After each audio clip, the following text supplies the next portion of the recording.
Hi, welcome to Maptive. In this tutorial, I am going to show you how to edit your data from the map marker. When editing the data from a map marker, you simply click on the marker you'd like to edit.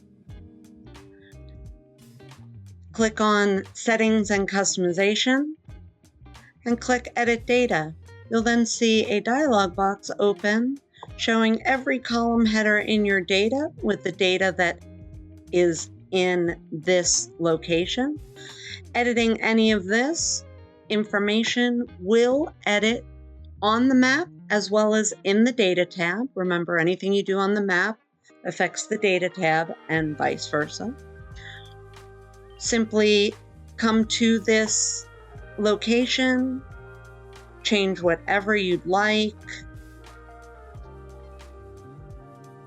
and then click Map Now.